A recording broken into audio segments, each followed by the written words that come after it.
Shabbos Daf Tzadik Test. Today's email comes from Manchester. Benny Gittleson from Manchester. He says he works in a bakery. He's 19 years old. He hasn't been in yeshiva for 3 years because he doesn't think learning all day is for him. He went to the Siyam Shas, got inspiration. His boss Velver introduced him to our daf, and he tells him it's geschmack and it's fun. So he gave it a try, and he's never missed a day since.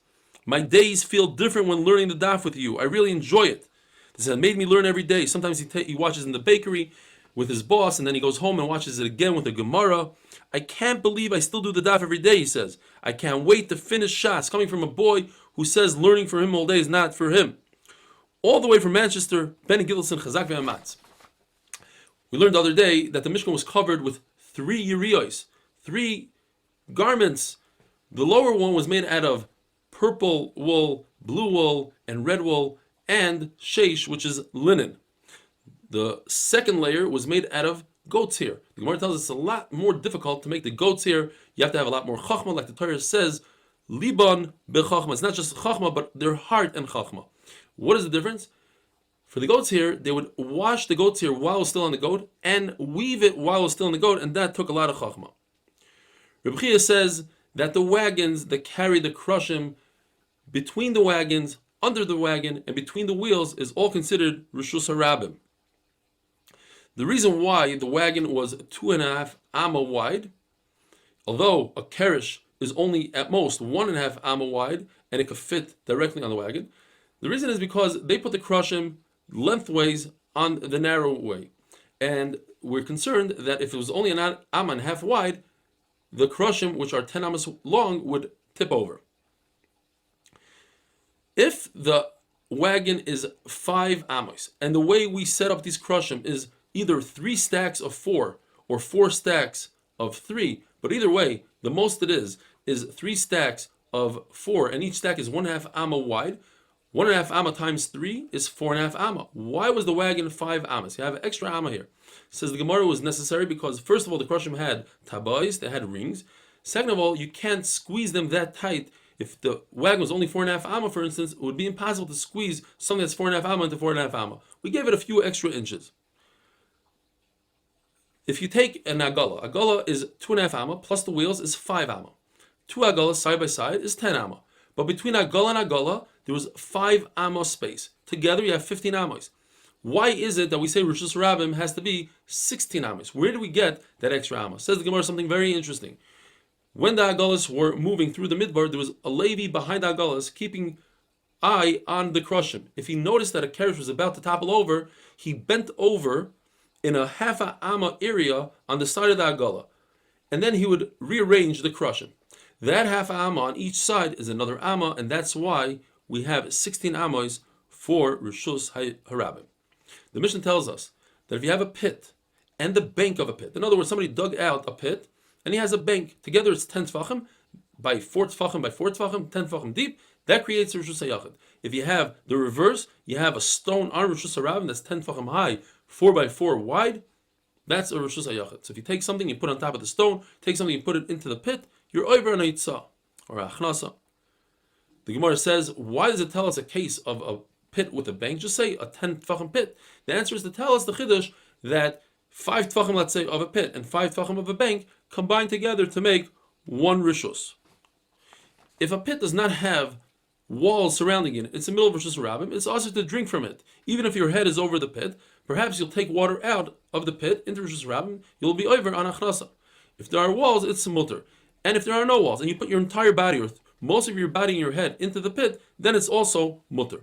Rav Mordechai asked Rava, what happens if you take an object and you throw it on top of this stone that's in the middle of Rishus HaRabim?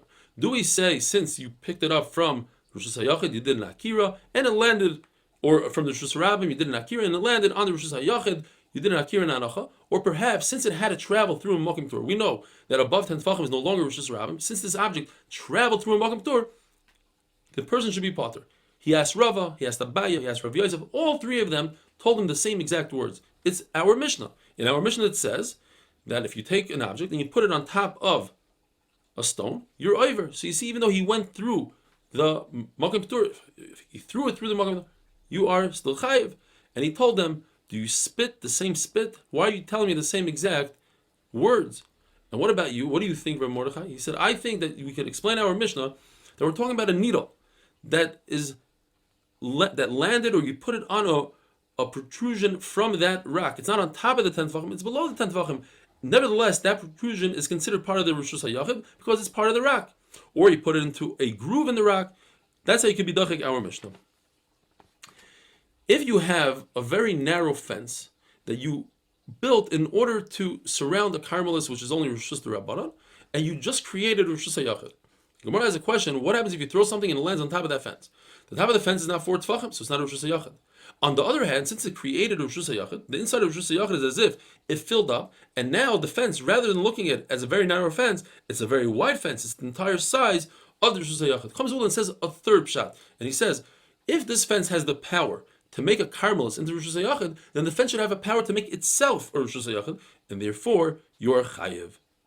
Rabbi Yochanan had a beautiful question, 2 questions actually. What happens if you have a pit that's only 9 tefachim deep, and you go and you dig out the final tefach? Is that considered an akira, that you lift up something from within a pit? Or perhaps it wasn't a pit when you lifted it up, but it happened together simultaneously. Do we say that simultaneously you're able to be chayiv on itzar or not? He says, and even if you're going to say that when you lifted it up, it didn't have a proper 10 tefachim. So what happens if you do something in reverse? You take a pit that's 10 tefachim, and you throw dirt to the bottom of the pit, and now it's no longer 10 tefachim. Are you over? At the end of the day, you threw dirt into a place that was 10 tefachim. It was Rishus HaYachid. But by the time it landed, it just became, let's say, 9 tefachim. It's less than 10 tefachim, but it happened simultaneously. Are you chayiv or not? And the Gemara says you cannot prove from Rabbi Yochanan himself, who says that if you throw a very juicy, sticky fig onto the wall, 4 amos in Rishus HaRabim, you're chayiv. Why should you be chayiv? Let's say that the fig just reduced, even in a case where it was exactly 4 amos, you threw it on the wall, you're chayiv. But you just reduced the area. It's a little less than 4 amos because now you have the fig to contend with. So the Gemara says you can't answer that because the fig is something that you're going to eat later on. So you don't want to be mevatel that fig to the wall. But dirt, you want the dirt to stay on the bottom of the pit, so perhaps it reduced the size of the pit. If you threw a plank of wood, let's say, onto very narrow beams in Rishus HaRabim, and you just created a Rishus HaYachid with the plank, and on top of the plank, let's say you had another item, and as it landed, they both landed together. Do we say that that other item landed on Rishus HaYachid, but it happened together with the plank, and that's the same thing as Rabbi Yochanan said that it happened together, and perhaps it shouldn't be a Rishus HaYachid, but maybe as it landed, whatever item it was jumped up a little bit from the hard landing, and it came down. That second landing should make it another hanacha, and you should be chayiv. And the Gemara remains with the teku. Have a wonderful day.